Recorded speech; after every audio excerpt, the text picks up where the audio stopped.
Hello, everybody. And welcome to another exciting episode of 10 Minutes of RGM. I'm your host, Oko Hinteding, and today I'm joined by Marc Kennedy. Marc, I'll allow you to do a very brief introduction of yourself and then we kick it off. Yeah. Hello, and happy Wednesday to everybody. Glad to be here. So Marc Kennedy, I'm the Director of Revenue Growth Management at Land & Frost, and I've been here for about 8 years in varying capacities, but today I serve as the Director of Revenue Growth. Great. Thanks for joining us, Marc. So, as you've seen in my previous videos, one of the key leading questions that I like to start with is, over the next 12 months, which RGM trends will matter the most for your business, and where will you focus your team's efforts?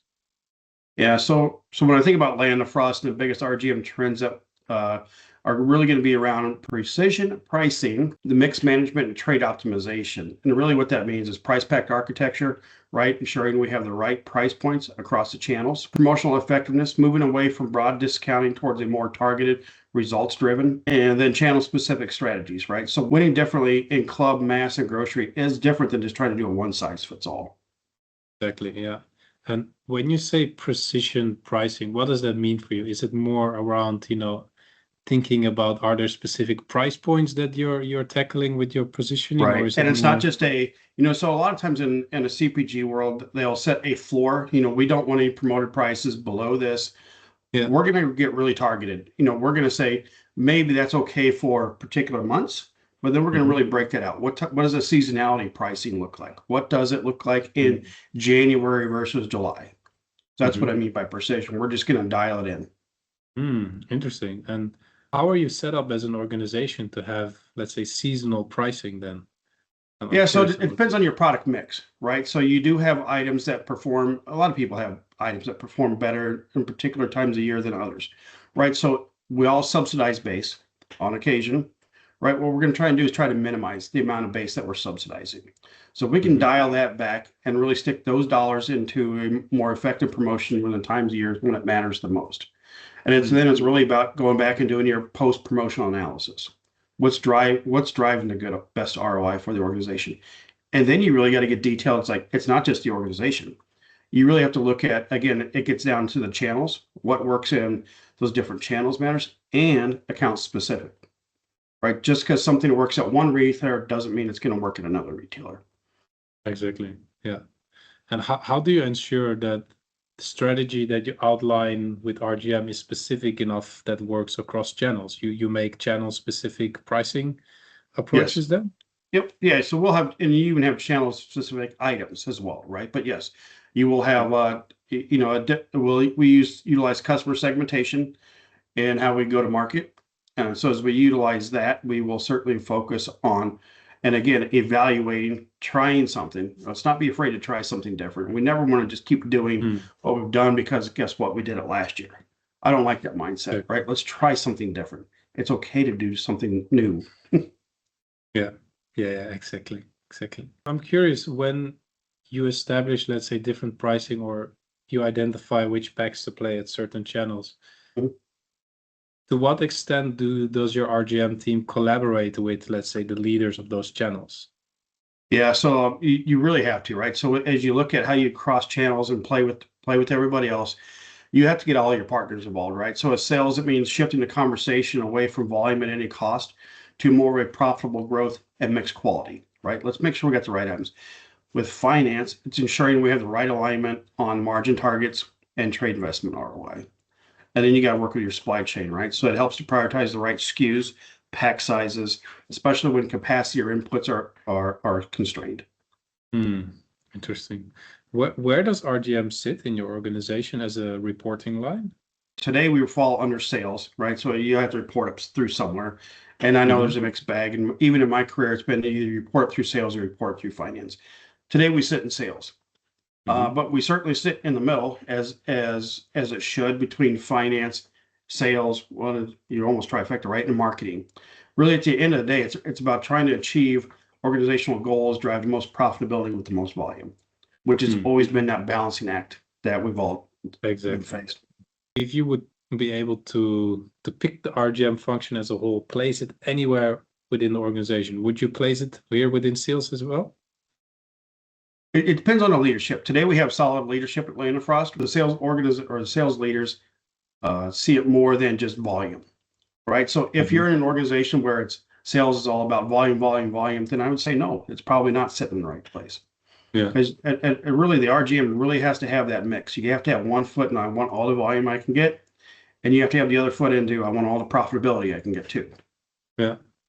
To what degree of, let's say, profitable results are the sales team hold accountable? Is it fully volume driven, or you go really granular to the profit level? Yeah, so again, with various places, they have access to that information in different ways.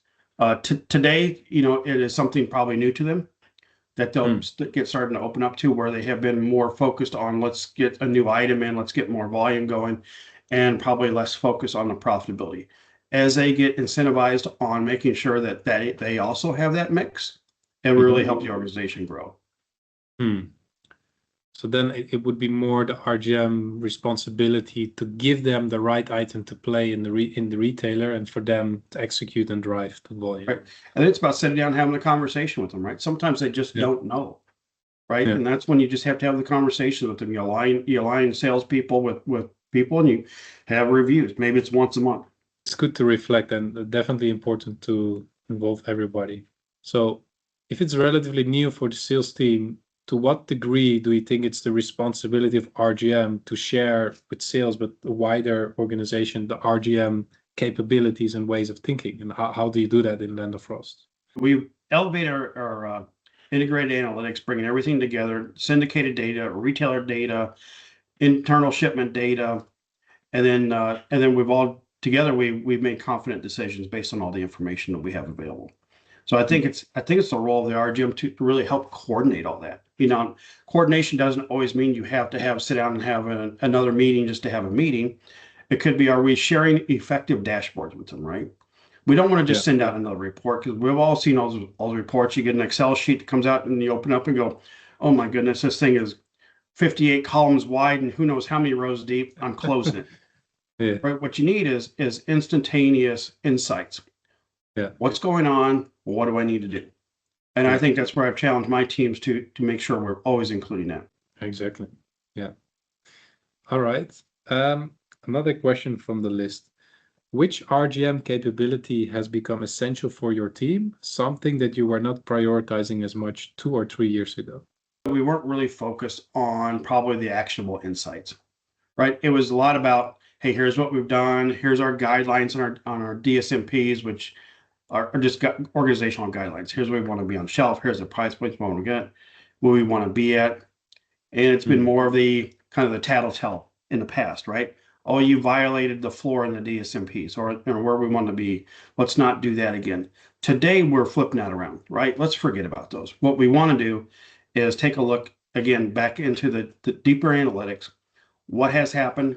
Did it work? Let's try and do it again if we can. And together, I think just sitting down and really having those conversations together is really what drives results. I think that part is fundamental to answer the question of the recipient, the so what. Okay, I breached the floor price. So what? I didn't stick to the promo guidelines. So what, right? And then we often need to slow them down and show them, hey, this is actually what's the impact from not following that. And we all have the best intention. We're on the same page here. Interesting. Looking forward, if you had to make one bold prediction about RGM 5 years from now, what would it be and why? Yeah, so we're in crazy times right now, right? So I would say change is not happening any more faster than it is today, right? So you could sit here and say we're going to have this awesome thing called AI, and it's going to help us do our jobs. You could have said that 3 months ago, and it might have been true. Today we're moving so fast. If you're not already there, you are already behind. Yeah. But to say that now, the fully embedded AI enable it to do help with your day-to-day decisions, right? So whether it's creating a data lake and you're using AI to help you generate those reports out of there, to take away that time that somebody would have spent 90% of their time building a report, instead now they're going to flip that around. 90% of their time is going to be looking at the analytics of it, trying to drive results. That's really going to create real-time optimization for pricing and promotions. The predictive scenario modeling that we're going to do, it's going to be quicker. And then dynamic trade allocation based on live performance will start to send signals, right? Let's do it, let's not do it. The dynamic trade allocation. Can you expand a bit on that? Yeah, so again, it's about that real-time data, right? So nothing's stagnant. Things are going to be moving quickly. It's like change is not happening more faster today. Things are going to be moving quickly because guess what? CPG companies are not the only ones leveraging this tool, right? The retailers are also doing it. So you're going to, this quick pro quo is going to be back and forth. So let's not forget that we also have retail partners out there we're working with. They're looking at the same information. So when you say dynamic, I mean, you just have to have tools that are working very, very quickly, and people that can understand the tools, work with them, build their own on, for whatever their business needs are going to be. Yeah, exactly. And what do you think is going to be the role of RGM leveraging all this technology in regards of the retailer conversation? Do you think that will expand a lot more as well? Yeah, I think so. I do.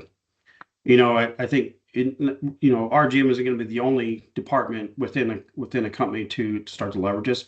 Other departments are certainly doing it as well. And then I think it's going to be about how do we tie all this together. So silos need to be torn down, right? We need to no longer think in silos. And that's going to happen a lot more quickly. If it hasn't already happened, it's going to happen very quickly. The tools are going to start doing it, or helping us get there. Yeah. Yes, I think RGM definitely needs to take a lead or take a stance with it.